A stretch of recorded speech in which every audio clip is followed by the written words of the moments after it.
Okay, third take. Oh, goodness. I'm so excited. I'm just running all over my notes.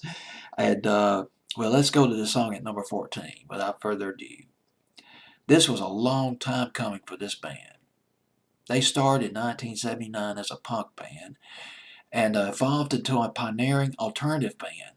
But the CHR stations, the contemporary hit radio stations, showed no love for this group. None. They were for the most part, they were relegated to college radio.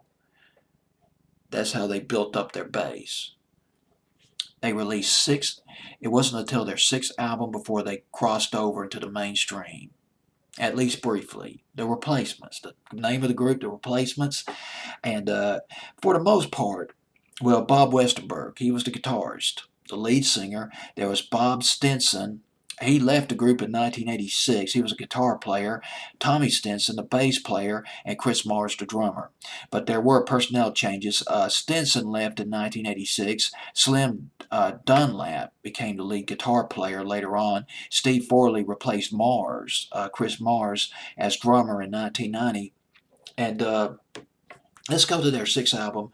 Their sixth album was called Don't Tell a Soul. Their first album came out in 1981, and they released albums over the years. I've heard a few of their records. It seems like the one that I remembered the most by the Replacements before I'll Be You was Androgynous, and that was from their second album. But anyway, let's go to Don't Tell a Soul, their sixth album. It was recorded at Cherokee Studios in Los Angeles, and the album was mixed by a guy named Chris Lord Alge. It's Alge. He specialized in mixing records with dynamic range compression. He gave this record a three-dimensional rock and roll sound retrofitted for radio airplay. Basically, it's just a loud, you got this wall of sound guitars, this guitar tech that just sounds absolutely fantastic. It is so melodic.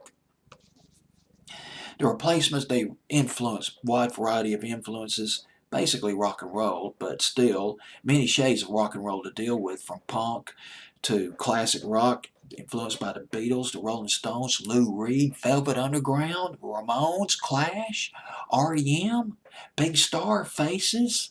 And I want to include the Byrds on that, particularly when the Byrds did 8 Miles High back in 1966. Got a little bit of that Byrds influence in there. And gosh, I believe that's all I got. I think I'm done. Oh, wait a minute. No, I'm not done yet. I want to talk about Paul Westerberg. He came out with a fabulous record. The band broke up in 1991, but Paul Westerberg continued to release a couple, maybe 2 or 3 CDs, maybe 4 CDs. And a song that I remember, there's a couple of songs I remember by him in the 90s. You might remember Dyslectic Heart. I might have mispronounced the word in 1992. And there was Love Untold, I believe was the song that I remember, one of his songs that I remember from 1996 by Paul Westerberg. Had a great guitar strum in that record. I believe, reasonably sure it was Love Untold, 1996. Well, I'm rambling. Ramble gambling, man, Mr. DJ. The Replacements at number 14 with I'll Be You on my fantasy playlist, March 18th, 1989.